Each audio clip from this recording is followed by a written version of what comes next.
Right guys, as you can see, I'm in the process of making the gill net. So what I've done so far is I'm basically connecting all these lines to my ridge line. I do that by making like a little bit of a prusik knot, and then I space them 2 fingers apart between each line, because that's obviously the size I want my net.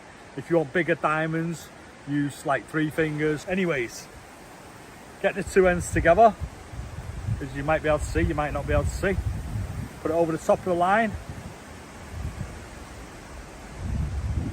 pull them through in a minute when I get it open. Pull them through, keep hold of them, then make like a prusik knot at the top. And all you've got to do then is just cinch it together. Yeah, you might find that it's a little bit misshaped at the top, so just pull it down, get it level, get it all nice and tight, and then just slide it over to the 2 finger mark. Yeah, and that's one of my lines done. So I'm going to do that all the way across.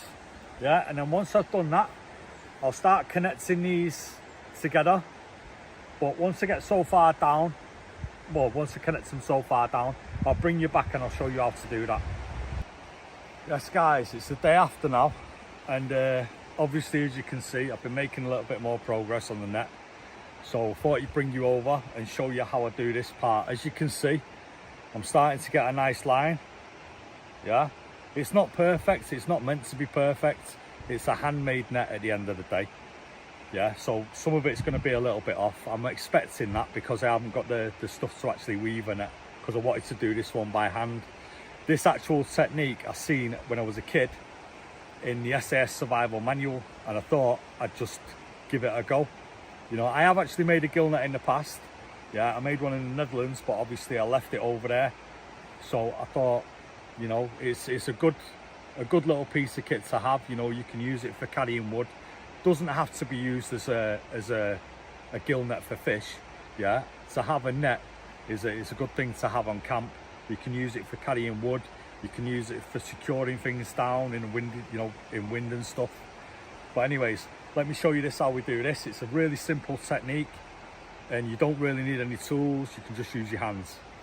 The only problem is obviously, like I've stressed in the previous part of the video, this is tarred bank line, so it's quite difficult to work with, being so taut, and so it's not as flexible as the old stuff that I used to use. But if you come over here, I'll show you this bit. So obviously we've got the diamond, yeah, so I'll just basically pinch this together to create another diamond, and I'll just tie a simple overhand knot, and that's it. Just a simple overhand knot. And obviously, with it being bank line, I'll grab it there and I'll use my fingers to keep the knot in the spot where I need it. So try and keep them all level, because if you start getting your knots up and down or too far down, the lower you go, the more weird shaped the diamond becomes. And if you are using it in a survival situation, you want these diamonds, yeah, the right shape so the fish can't get all the way through. Anyway, I'm now going to carry on. I'll probably show you the finished product. Yeah, it's not going to be perfect by no means. Like I said, it's a handmade net, and it came from the SAS survival handbook. And you know, if you needed it in a survival situation, anything's going to be better than nothing. Right, so as you can see, I've now secured the net to the pole. Yeah, and what you basically do now is you lower this into the water. You could have done with a longer pole, but you know, beggars can't be choosers. It's just for demonstration purposes. You basically lay it into the water. The fish come in, get stuck. You leave it for a prolonged period of time. Obviously, the fish will get caught in the net, and then you pull it back out again.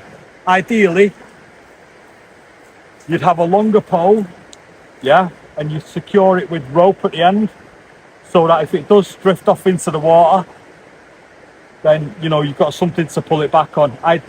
Or alternatively, you could like weigh it down with stones on the end. There isn't really very many places to put it in the water at the moment. I'll have a look around, see if I can find somewhere, but I don't really want to risk losing the net in the water.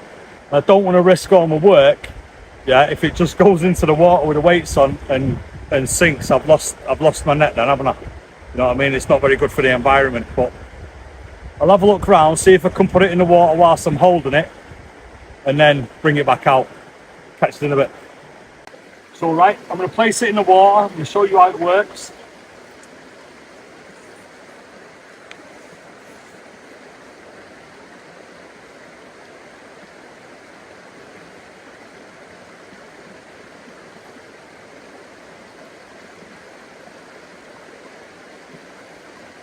So luckily enough, I've managed to wedge it underneath a rock here. I'll bring you down in a second and let you have a look. But as you can see, the net's been deployed, it's in the water, it's just a waiting game now. Yeah, but obviously we don't need to use it as a survival thing. Yeah, in an ideal situation, the net would probably be a bit deeper to give you more chance of catching. But like I said, I haven't really built it to be a gill net. But whilst we was, you know, getting into the bushcraft survival side of things, I thought I'd just throw this in. As you can see, the gill net's deployed. Not brilliantly, because obviously this side's still sticking out of the water. That needs to be submerged. But just as an example, and as for educational purposes, there's the gill net in the water. Right, I'm now going to bring it back out.